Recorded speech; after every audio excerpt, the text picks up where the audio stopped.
Christian. Amen. Amen. So I'm going to continue ministering today on the power of God. We started last Sunday. If you were here, anybody that was here last Sunday, we spoke about the power. Look at your neighbor and say, power. Say it with some oomph. Power.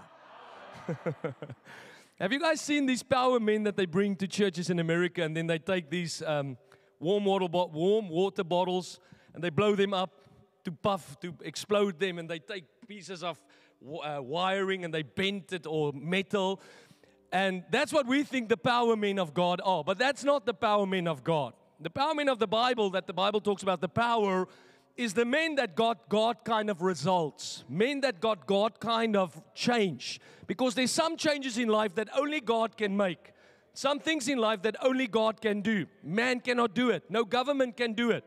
God has never entrusted the power of His kingdom to the government. That is why no government has the ability to eradicate the things that God called the church to eradicate.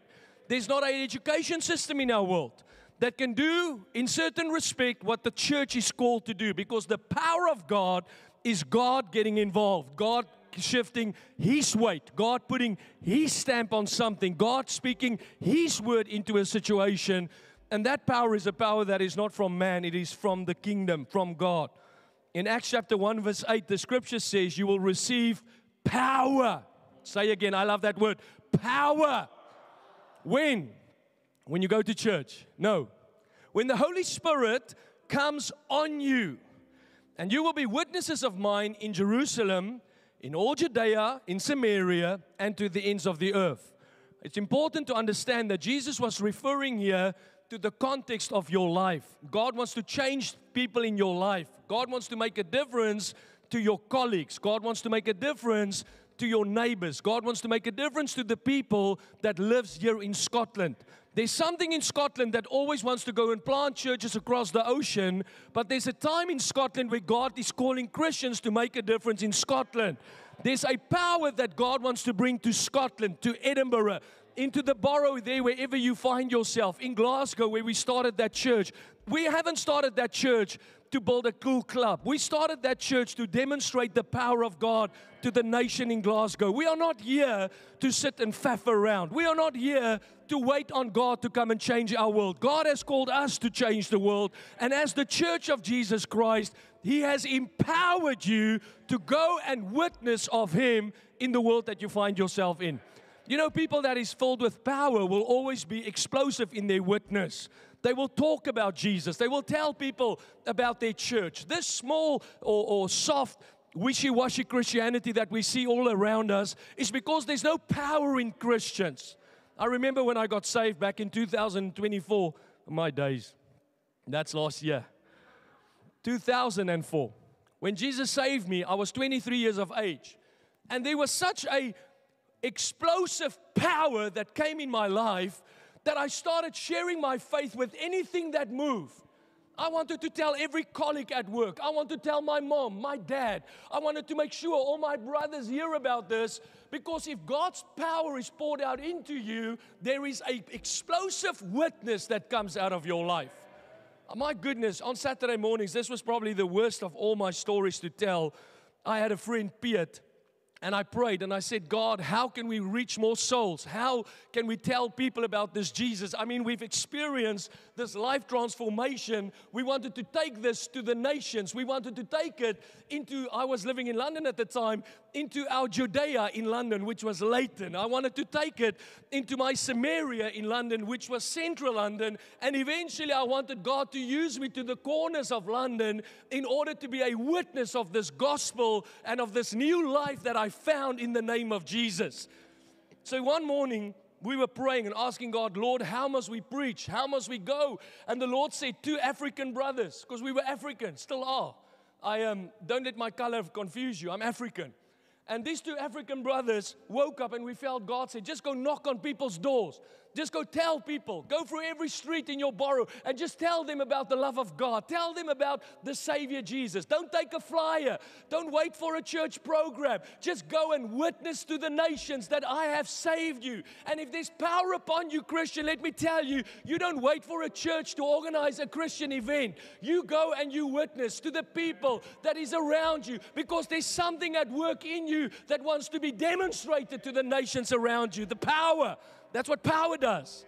That's why we need the power in the church, because Christians are waiting for more intellect. They want to be entertained. We want to be given more books to read. Oh, Pastor, I'm scared to go. What book can I read? You don't need to read a book. You need God's power to work through you. You need that power surge to entice you or to drive you, to energize you so that you can go and get the job done.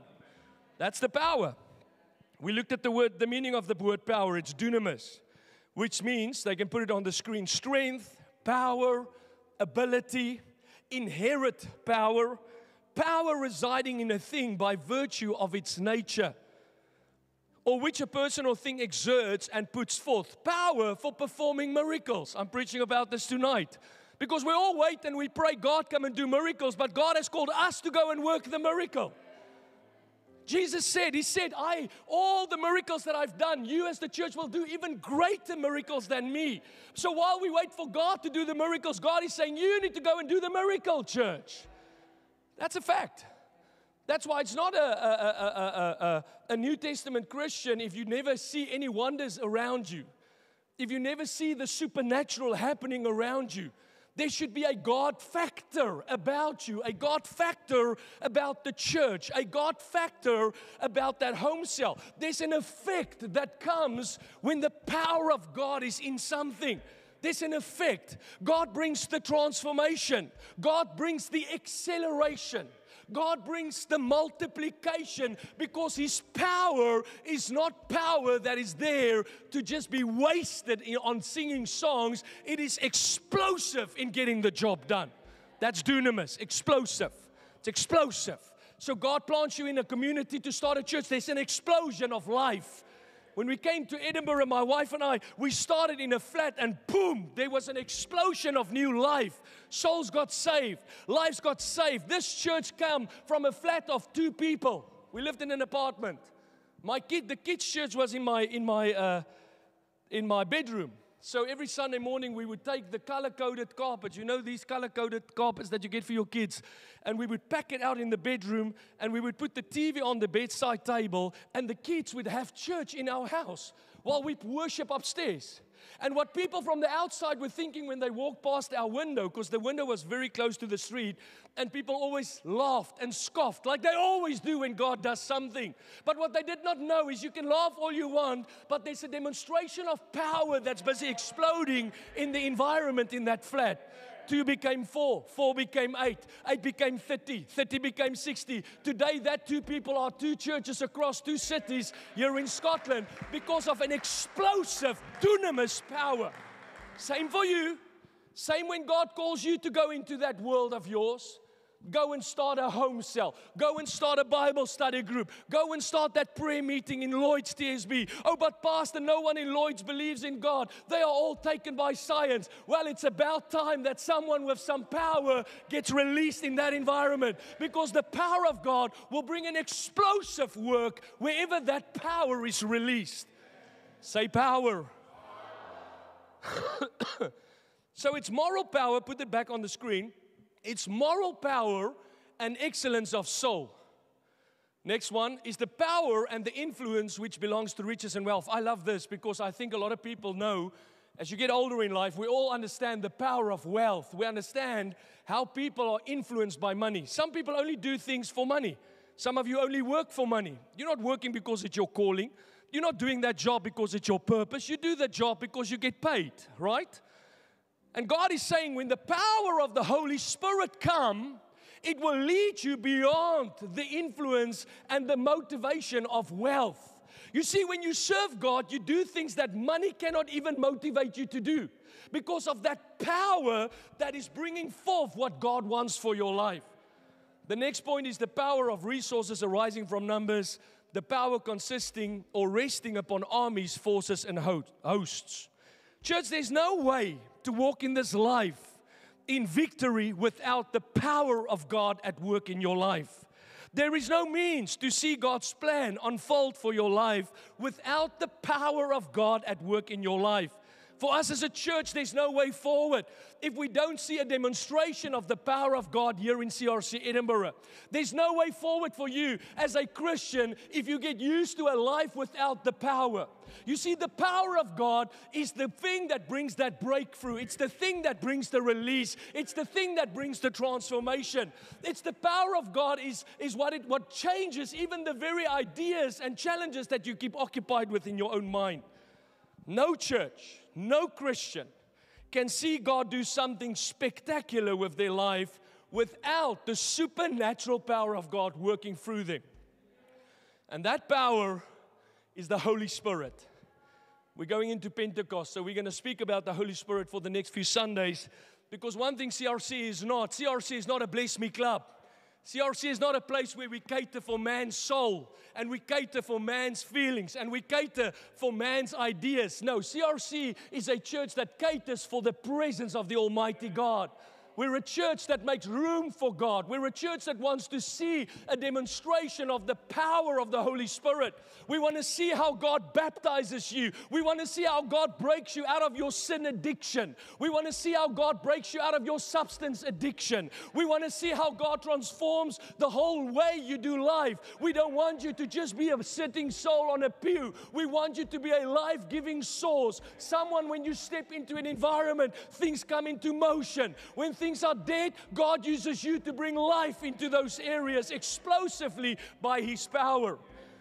The Holy Spirit is the third person of the Godhead. I'm going to do a little bit of teaching now. And if you're a young Christian, I hope this messes you up, because it should mess you up so that you go and study to get understanding. Because if these things don't mess you up, you don't care enough. Because the Trinity didn't make any sense to me when I got saved. I was confused. How can God be one? How can the Bible says the Lord your God is one and Him alone you will serve? But then the Bible teaches in the New Testament that the Godhead is 3 in 1. Ever heard that? Is some of you confused by that concept? Please, I hope you are. Well, the fact of the matter is most people check their brains in when they come to church. They don't have any logic. They can't think. Now, when I got saved, I was confused. What do you mean 3 in 1? How does that even work? So I had to study. I had to wrestle with the idea. I had to meditate on the Scripture. I had to get my mind renewed by the Word, because I had to understand this in order for me to truly understand how to worship and relate with God in the 3 parts. Because God is Father, God is Son, and God is Holy Spirit. It's like water. Water is 3 forms of water. Is water atmospheric, please forgive my English, when it's just the atmosphere, condensation, humidity, but then water takes on a physical form in the form of rain, when the clouds eventually give us rain. You should understand that. You live in Scotland. For us coming from South Africa, that's a foreign concept, rain. We were like Noah when we came here. It's like we're building the ark for rain. What's rain? And then you get water in the frozen format, which is ice. So it's still the same substance, H2O. It's water, but it's water in 3 different ways. The Father is God the Father, God the Son, and God the Holy Spirit. God the Father is the creator of the world. Excuse me, He's Jehovah. He's the father of Abraham, Isaac, and Jacob. He made Himself known to Isaac. He made Himself known to Abraham as the creator, Yahweh, Jehovah. And then that God said, my word will become flesh and dwell amongst you. I want you to know what I'm like. I want you to understand what I think. I want you to understand what I communicate. And I'm going to do that by becoming flesh to you in the form of His Son, Jesus, the Word of God. Jesus was the Word made manifest to us. Everything about God that you want to know, you find in the man of Jesus. What Jesus said, what Jesus did, what Jesus do with His life. If you ever pray a prayer, God, I don't know how I need to live my life. God will tell you, look at the man Jesus, because Jesus was my words incarnated. Jesus was my thoughts incarnated. Did Jesus Christ not say, I only speak what I hear my Father speak? I only do what I see my Father do. That's why you learn from the life of Jesus what's going on in the mind and in the heart of God. And then you've got the Holy Spirit, which is critical because if you did not have the Holy Spirit, there would be no close proximity to Jesus. The only way for you to have close proximity with Jesus would be to get on a plane and fly to Jerusalem and go and face those crowds. Because let me tell you, if Jesus was still on this earth on the year 2025 with the internet around, and Jesus was the man that he was back then, which we know he would have been, there would have been queues upon queues upon queues just to go and put a finger at his feet, because people would have come from all over the world to speak to this Christ. Can you see where I'm going? Problem. Because how do you relate with close proximity, intimacy with God if he's a man in Jerusalem? How does the man in Pakistan, in the Middle East, or in the far corners of our world that don't have the ability to travel the skies to go and meet with this Christ, how do they ever get in close proximity with Jesus? Well, Jesus said, it's to your benefit that I go, because when I go, I'm leaving you another Savior. And that Savior is going to become your best friend. And that Savior will live from within you. He will be intimate with you. He will be close with you. He will become your most well-acquainted friend. No one will be like this Savior to you, the Holy Spirit. And that's important to understand, because God cannot relate to you. You can't pray to God if you don't have the intimacy. And you can't have the intimacy if you don't have the Holy Spirit. You can't have the Holy Spirit if you don't receive the Son. The Son is the way to receive the Spirit. And the Son is the one that will point you to the Father. Not Muhammad. Muhammad is dead. Hare Krishna is dead.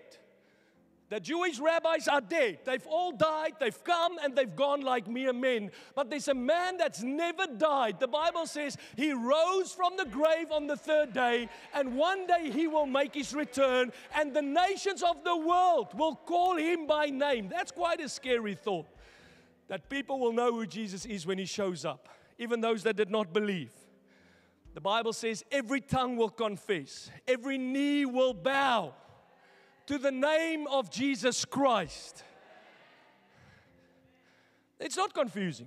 People confuse this because we carry traditional beliefs and we carry religious beliefs from other religions and false Christian sects. And then when we come to God, we struggle to relate with God the way the Bible teaches us. But it's a very simple thing. If it was not for the Holy Spirit, there would be no intimacy. Our church would feel as cold today as it felt before we arrived here. Every time God is in a place, you will sense His presence.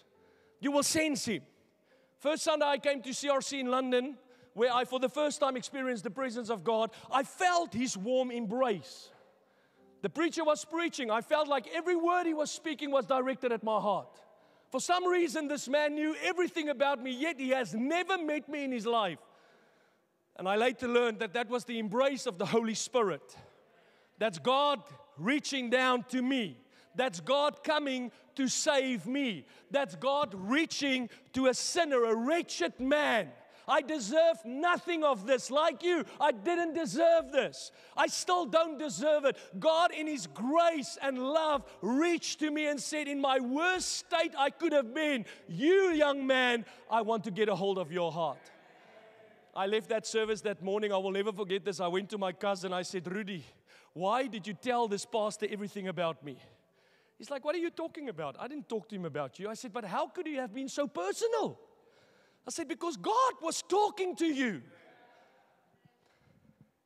So the Holy Spirit is two things, comes to the new Christian in two ways. And we're going to quickly look at that just to help you to get a firm understanding. And again, I pray in Jesus' name that it confuses you. Lift your hands up. I want to prophesy confusion over you. No, I'm joking. But I pray that your mind will get triggered, if I could say, because you have to think. You can't just always believe everything at face value. You have to make it your own. Otherwise, you never grow in substance. You never grow in authority. The reason why Jesus preached the gospel with such authority was because He had an understanding of the Creator. The Bible says no one spoke like Him. He would walk out in a synagogue, open the same scripture that others would read from, and the Bible says their eyes were mesmerized. They took words from His lips. It was like they were consumed by what came out of His mouth because He taught with such authority and clarity. So you have to make it your own. You have to learn to get your mind involved. Don't be too scared for what comes out of you. God can handle the little negative that comes out of your mind. And get your mind renewed, get your mind washed, get your mind purified by the Word of God. So the two things you need to know about the Holy Spirit is firstly, that the promise of the Holy Spirit, we're talking about the power, is that He will live inside of you. John 14 verse 16, let's read this together. I will ask the Father, and He will give who? Who? Hello? Can you guys see it there? I will ask the Father, and He will give who? You. Not the pastor. Oh, pastor, we're praying for you. No. I thank God that you pray for me, but God wants to give the Spirit to you. We should all be filled with the Holy Spirit, not just the parish, not just the monarchy, not just the men of cloth. Every soul on the earth that believes in the name of Jesus should be filled with the Holy Spirit. Every one of us. Let's read what it says. I will ask the Father, and He will give you another Savior. But Jesus saved us already. Yes, but the Savior, the Holy Spirit, will daily work in your life. He will transform you on Monday, on Tuesday, on Wednesday. 20 years down the line, He will perfect that which concerns you. He will continue to work. The Scripture says, as He started the work in you, He will bring it to full completion in the last days. He will never leave you along the way. I love Jesus. No matter how bad things get, He will not leave me. He's going to work in me. His power is going to transform me. He's not going to leave me like people. He's not going to turn His back on me like maybe your ex-husband, ex-wife. He's going to walk you through it until He gets you to it in Jesus' name. Another Savior, the Holy Spirit of truth. That's why you need to learn to fall in love with truth, and not social media truth, biblical truth. Because social media shares a lot of stories that they perceive to be true, but you need to learn how to relate your experiences back to the Scriptures. Jesus goes on, listen to what He says. He says, who will be to you a friend just like me? And He will never leave you. The world will not receive Him, by the way, because they can't see Him or know Him. Oh, every time a Christian tells me they don't see the Holy Spirit, know the Holy Spirit, I tell them, you need saving, Christian. You're a Christian in name only. You're a Chino. You know a Chino? In America, they call them rhinos, Republican in name only. Here, you're a Chino. You're a Christian in name only. But if you were a Christian in nature, you would have known the Spirit of God. You would have seen Him. I remember when I came to churches, charismatic revival churches in my first couple of years, I was clueless how this works. So you see people fall over. You see people cry. You see people accept Christ, and your mind is like, what do they see? Well, they see the Spirit of God. Jesus said it's like the wind. People tell me, I don't see this. Well, do you see the wind? When last did you see the wind? With Storm Enoch, or what was his name? Ewan. Was it Ewan? That Friday when everybody thought the government is lying to us. And then half an hour later, we all picked up our sheds in the next neighbor's garden. I didn't see the wind. I felt it. My house was moving. The furniture outside was moving. There was no visible stimuli of the wind, yet we could see the effects of the wind. The Holy Spirit's exactly the same. There's no physical stimuli. You can't see Him. He's here right now. He's touching some of you already. Some of you already know that I need salvation. Some of you already know, God, there's an area of my life that needs transformation. But I don't see Him. We just see the touch of Him. He goes on, Jesus, He says, the world won't receive Him because they can't see Him or know Him.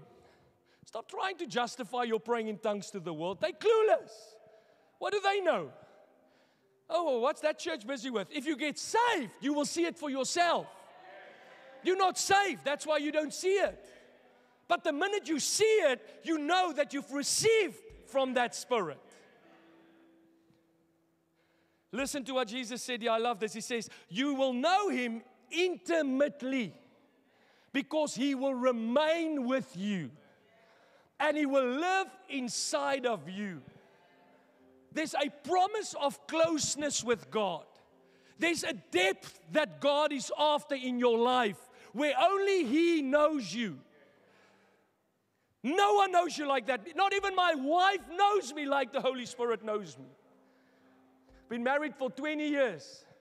But my wife does not know me like the Spirit of God because He's in me. He's in the course of my very being. He's in the very fabric of my being. Intimacy. That's why a church without the Holy Spirit is just a bunch of people singing songs.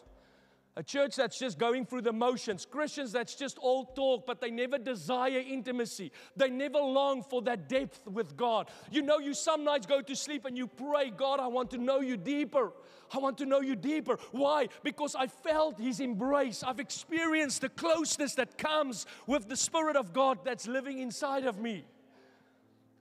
If you don't have that, I want to say to you today, you are missing on the promise that God spoke through the prophet Joel. When He said, all flesh will be baptized with the Holy Spirit. My sons and my daughters will know me. They will see visions and dreams. Young men will come alive to God. Old men will come alive to God. When you say things in 23 years of age, when you're a young man, that church is boring. You need a Savior. You need a touch of the Holy Spirit. Why is church not boring for others? Why is God working in others? Why are there some that can't get enough of this? Why? Because there's a work within, which is the work of the Holy Spirit. You need to get that. You need to get that. I was preaching in Glasgow this morning and there was a man sitting and I don't know him that well, but I could see what he was struggling with. And at the end I prayed and I said, there's a young man in this room that people have to drag you to church. You keep on making this life about what you can get and you fail to realize that you are deprived of the life of God. I call on you this morning to give your life to Jesus. Let Him save you. Because you are empty. You are void. And God needs to fill your vessel. God needs to get a hold of your life again. Thank God the young man put his hand up. And he said, Jesus, save me. Because there's a desire in you, Christian, if you are in close proximity with God. Can't get enough of Him. The way some people try to avoid church tells me that there's many Christians that are empty. They are empty. They are longing for the world, but God said you should never have a desire for this world because this world has never given you what God can. As a matter of fact, the prophet John said, the apostle John said, that if the love of God and the love of the world is in you, you are not saved. Because once Jesus gets His hands on you, He is all your hungry soul wants. He is all that your mind desires. I want to know Him and I want to know Him intimately. Close, deep, meaningful relationship with God. Because we all have online friends and we all have intimate relationships. See, there's a difference between that guy that texts me every second day on Instagram. Hello, Pastor Jeffrey. I am so-and-so and I live in the Middle East. We love you. You do love me, but you don't love me the way my wife loves me. It's a different kind of conversation that happens between me and that brother and between me and somebody that's close and intimate with me. Say intimacy. See, this is the power of God at work inside of us. It's a transformative power. It's a power to change us. Ephesians 3 verse 20 says, never doubt God's mighty power to work in you. Not in me, in you. Not in your spouse, in you. There's a mighty power that should work in you. God's divine mighty power. It says, and it will accomplish all of this. He will achieve infinitely more than your greatest requests. Your most unbelievable dreams and exceed your wildest imagination. He will outdo them all. For this miraculous power constantly energizes you. Tell me again why Christians are so energyless. Is that the right word? Why is Christians always tired? Why fall asleep in church? Why are young people at the age of 20 talking about burnout? The power of God energizes you. The Bible said the prophet Elijah, he girded his loins, he lifted his skirt, and he outran a chariot because of the power that came upon his life. This religious spirit that's got its grip on so many, that tells you serving God is hard, serving God is difficult, serving God is tiresome. Jesus said, come to me, he who is heavy laden, I will give you rest, because there's a rest for your soul that can come in the presence of God.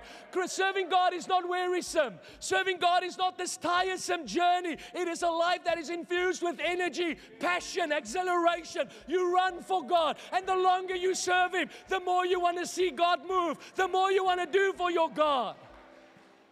Who of you go to the gym? Has any of you heard of this pre-energy drink, Jack 3D? Do you know what a pre-energy drink is?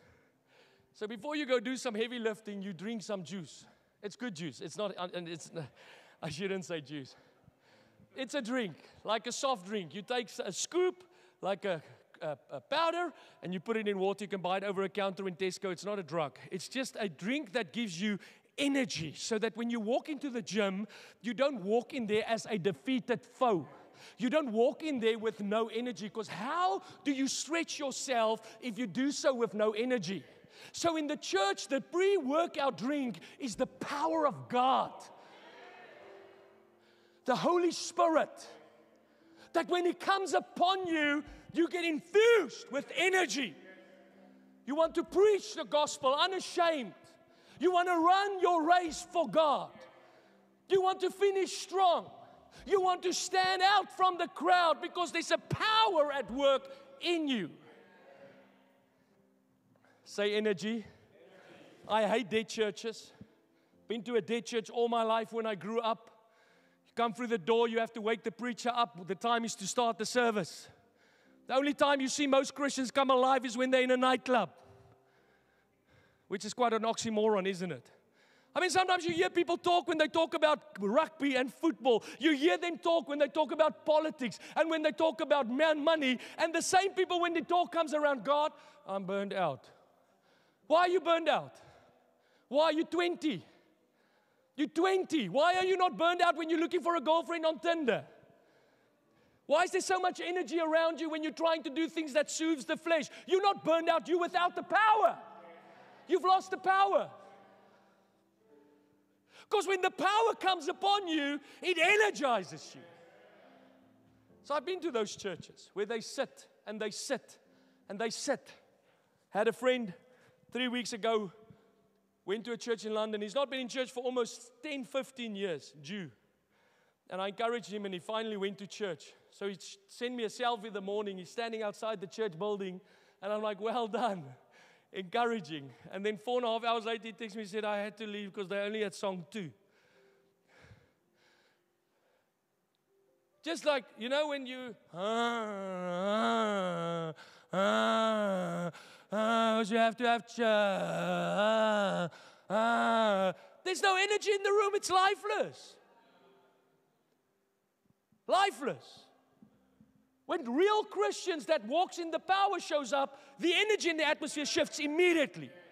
Immediately. That's how you know if someone with anointing is in a place. Because the energy in the room has changed. Jesus commanded the atmosphere. Ministered to 6,000 people plus, and it was Jesus. Everyone was focused on one thing, and that was Him. Because of what He carried, the power that was in Him. So if you go to a home cell and your home cell is dead, there's no power, then stop blaming people for not coming. There's no power. Get the power there. Get the power in your home cell. Get the power in your life. If you've lost the excitement for God, stop blaming people. Get a fill up of power. I've served God for 21 years. I have never kept a job longer than two. I'm like, some of you don't look at me like that. Every 6 months you hop to a new job. Because you get bored, right? You get... Am I speaking to humans? Do you guys get bored at your work? You dread Monday morning. Dread it. You dread it. I mean, that conversation's when it's coming to Wednesday and you're like, it's almost Friday. It's Friday again. Dun, dun, dun, dun, dun. You know when last I felt like that? Probably in 2009 when I went into the ministry, because the energy of God, the power of God is energizing me. Can't wait to go to work. I can't wait for tomorrow morning. Would that not be nice to live your life infused by power? Where you wake up the alarm clock? Most Christians are so bored. They're bored. There's no life in them, no energy. How do you think that's going to serve your marriage, couple? If you never have something to give when you go home because of your tiredness, you're tired, you're wearisome. The Bible says the power of God gives constant energy to you. That sounds like a deal to me. That's a deal, baby. When my company can't deplete me of energy, so my wife gets the best, my children gets the best, my church gets the best, my community gets the best. Wednesday night, I might be tired in my flesh, but baby, there's a surge of power in my spirit. I'm going to run home with energy in my walk. I'm not going to show up defeated. I show up in a triumphant spirit. I show up with the power of the Holy Spirit working inside of me. Let's read 2 Peter 1 verse 3, just in case I misread the scriptures.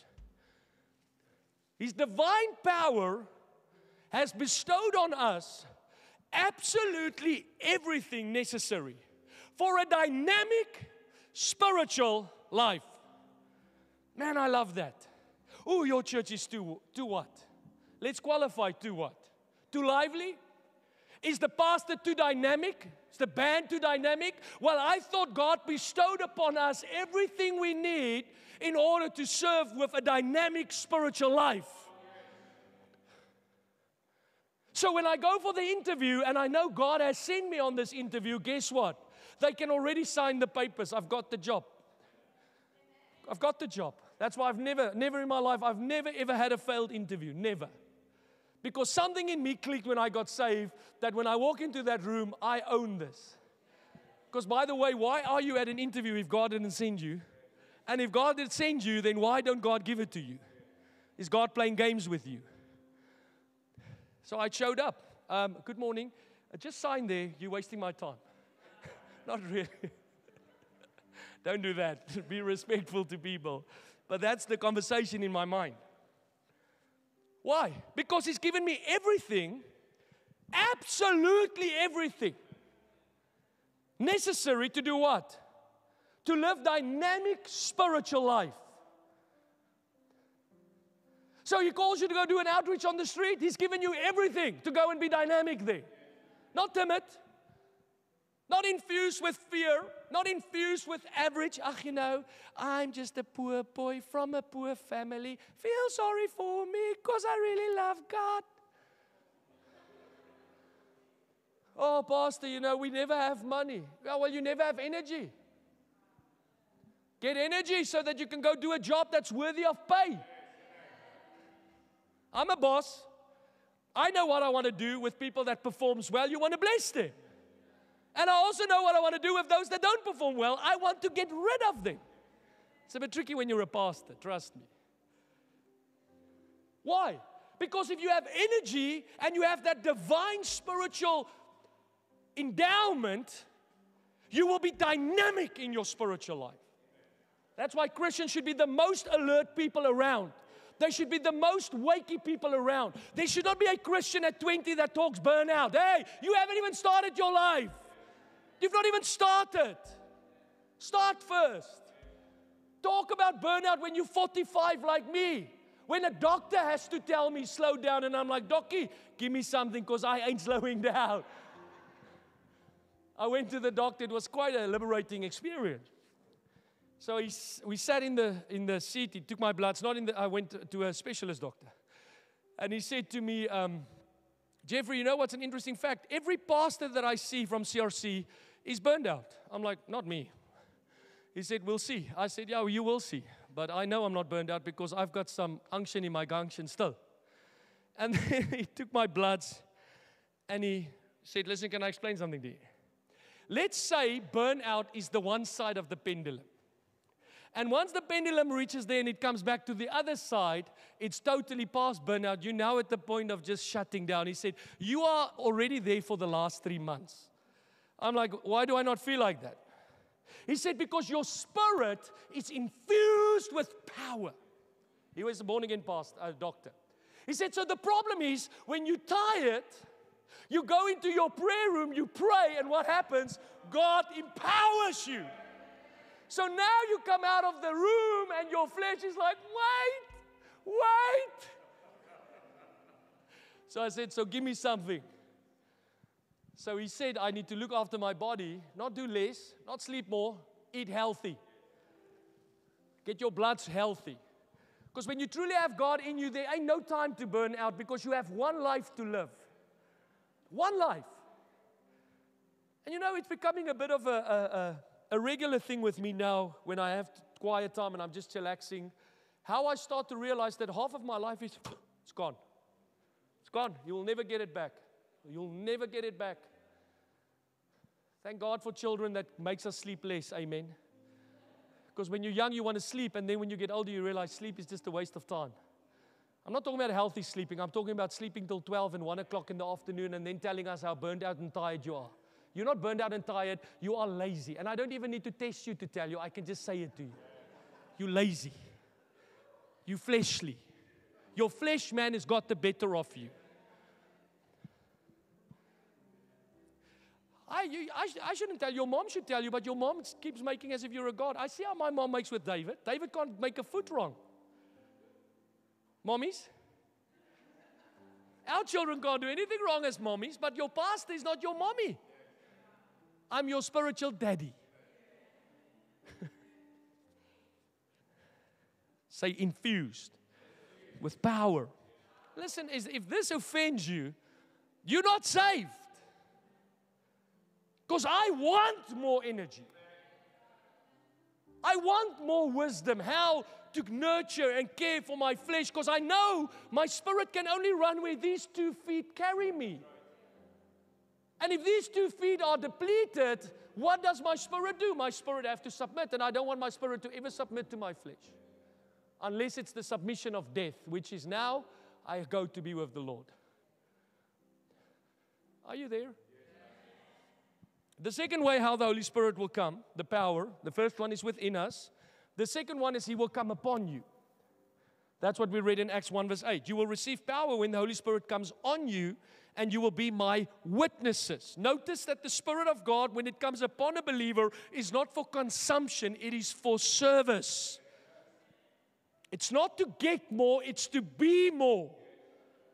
To give more, to serve more, to empower more, to help more, to save more, to reach more. The power is there to give, not to keep.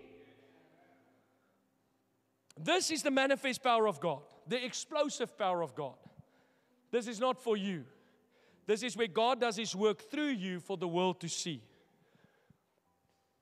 You know, if you're a motor mechanic and you have to fix a car, there's something you desperately need, and that is tools. Amen. Those of you that likes baking, if you want to bake a cake, you need the right tools, right? Us men first do it, then we read the manual, and it always flops.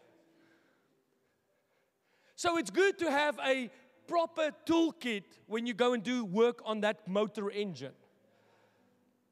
Any man that does mechanical work will tell you to even try working on the motor without the tools is a waste of your time.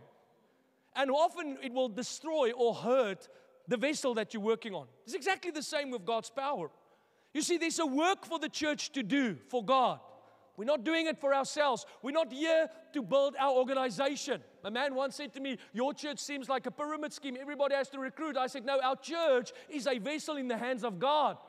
We're not recruiting. If we were recruiting, we would just fill the pews. What we are doing is making disciples of the nations. We are saving souls from Satan. We're populating God's kingdom. We are bringing people back into the arms of God. And for that service and that job description, you need the toolbox that comes from God. Can't do it in your own strength. You don't believe me? Go save souls by your own gimmicks. Tell me how it works. Tell me how it's possible in 2025 in a world that has gone bonkers. politically, socially, economically. How is it possible to see young people at the age of 20 to say, I want to know this invisible man? How is it possible that young people come to me and say, Pastor, I have just had a God encounter and something happened to me that not even drugs could do to me? That happens when you allow the power of God to explode through your life. That witness, not with fancy arguments like Paul the Apostle said. Many come with eloquence of speech. They come with fancy conversations. But we come and we demonstrate the power of God to people. When we speak, heaven opens up. By the way, there's no greater miracle than somebody giving their life to Jesus. And that cannot happen if you don't walk in the power. Because to speak to someone and their heart says, yes, I want to know this God, is a demonstration of the power of God. As a matter of fact, Jesus rebuked His disciples. He said, you guys rave when people get healed from sickness. You rave when the dead comes back to life. But I tell you today, rave when your name is written in the Lamb's Book of Life. Don't rave about these earthly things. Rave about eternal truths, about salvation. Rave about souls turning back to God. Rave about people coming to know God intimately, because that was the assignment of heaven. So the manifest presence of God is to do God's work His way. And in Acts 10 verse 38, the Bible says, God anointed Jesus of Nazareth with what?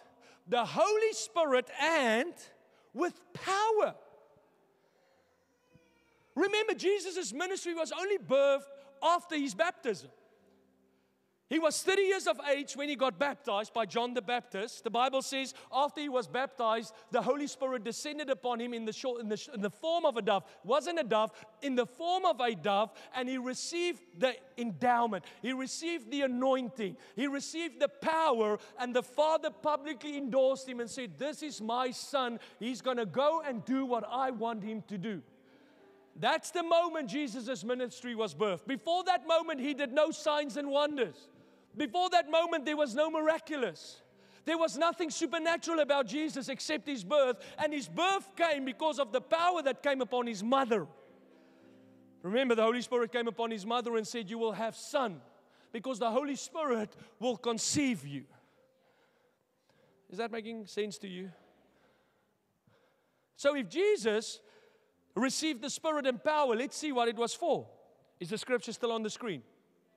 He went about doing good and healing all who were oppressed by the devil, for God was with Him. Whichever way you choose, church, you need to live your life. That's your choice. But I want you to know today that it's imperative to understand God does not need your help to change people's lives. God doesn't need your help to change your life. What God needs is His power to work in us. God needs us to be healed.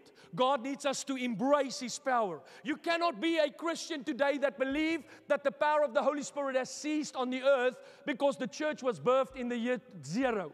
Many Christians believe, they call themselves sensationisms or sensationists, whatever the word, which believe that the Holy Spirit is no longer here on the earth. Well, I tell you as a church planter myself that there's nothing that you can do in this world that we do it if you don't walk in the power of God. You're not going to save souls. You're not going to get people closer to God. You're not going to help people see the light. You're not going to be a faithful witness if the power of God is not demonstrated through your life. Doesn't matter how you cut this cookie. You can go to church 4 times a week. You can read your Bible cover to cover. You will become a bishop with no power. All you will have is credentials. All you will have is fancy talk, but you will deliver nothing. You will bring nothing. You will change nothing. You will bless nothing. But a man with power, when he lays his hands on the sick recover. When he speaks the gospel to those in sin, they repent of their sins and they come back to God. Why? Because the power of God is there to do good and to bring healing from those that are oppressed by the devil. If you want to show up and the devil leaves, you need power. You can't pray for your people in home cell because you've recited a prayer from a late bishop, or you've got something from Google. Nowadays, Grok can write sermons. I mean, my one pastor friend went on Grok the other day. He said, give me a sermon with these 5 points. Grok wrote a sermon in 3 minutes. But you know what? Grok does not carry the power of the Most High God. The promise of the power was for the believers. Those that want it. Those that hunger for it. Those that wants to walk in the power. Because you can be a Christian all your life and never have a desire to be used by God. You can be a Christian all your life and never have a desire to see the transformative work of the Holy Spirit in your life. I've seen it, man. I've done this a long time. Many Christians can't care less. All they want is feel-good sermons. All they want is to sit in church. There's nothing that the flesh or man can contribute that can bring God's desires or God's plans to life. The power of God has to work through you. And that is very often the biggest problem in church folk. They don't want the power to move. Church folk don't want God to move. We want, like we sang last Sunday, thank God the band changed the song, God, we will not move. Remember that song? We will not move. And that's oftentimes where people cut out the blessing. Because there's a work that God wants to do through you. The demonstration of the power is through man. Not sitting on your rusty dusty.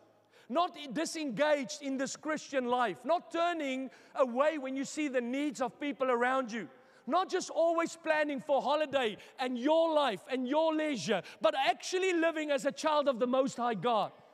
Living with a sense of purpose. Living with a hunger and a desire to see God move. Living with a passion to see people saved and to see people come back to know God. Helping people that are bound by sin. Breaking the shackles of those that are bound by whatever disease or substances in their life. See, the power of God has to work through you. And that is where God's challenging you today. The obstacle of power is not the external. The obstacle of power is not the people around you. It's not Scotland. People always tell me it's difficult in Scotland. It's not difficult in Scotland. It's easy in Scotland. The problem is people that come to Scotland lose it when they come here. They become consumed with leisure, visas, life as out there. Oh, we just need to pay for our children. We just need to provide for our children. But God wants to be your provider. God wants to care for your needs. God wants you to come to Scotland and have the same desire as you had back in your African country.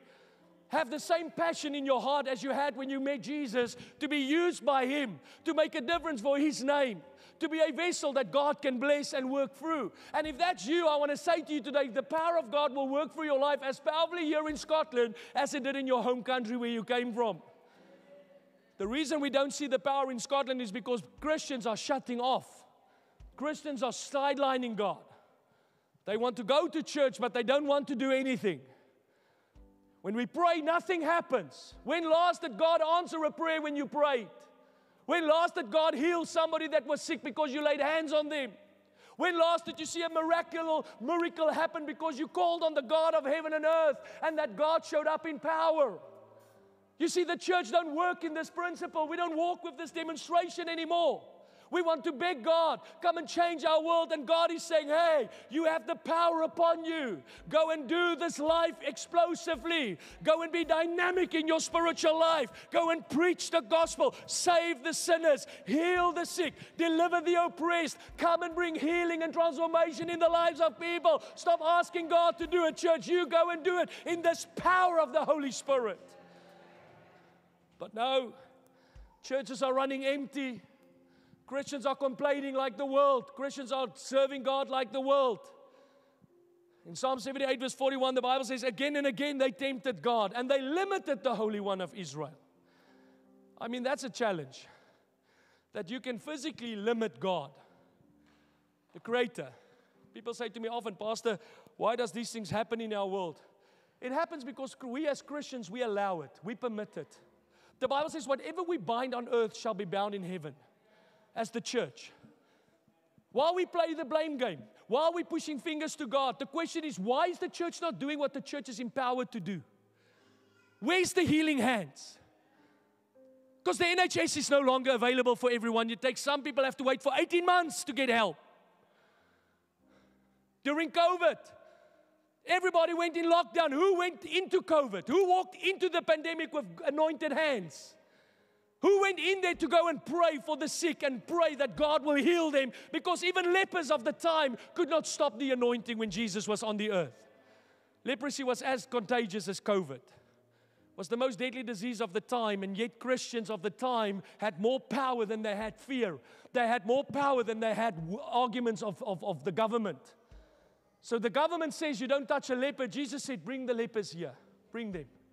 Let me pray for them. Let me touch them, because the power of God is available to heal, to deliver, and to set free.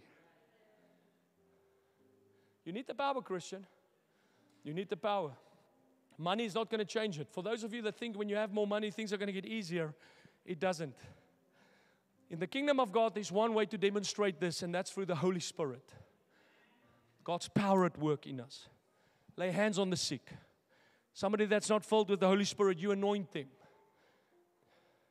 You anoint them. You touch them. Pray for the sick. Not call Pastor Jeffrey to pray for the sick. You go and pray for the sick. Amen. Amen. Let's close our eyes. We worship you, Father, and we honor you for this time together.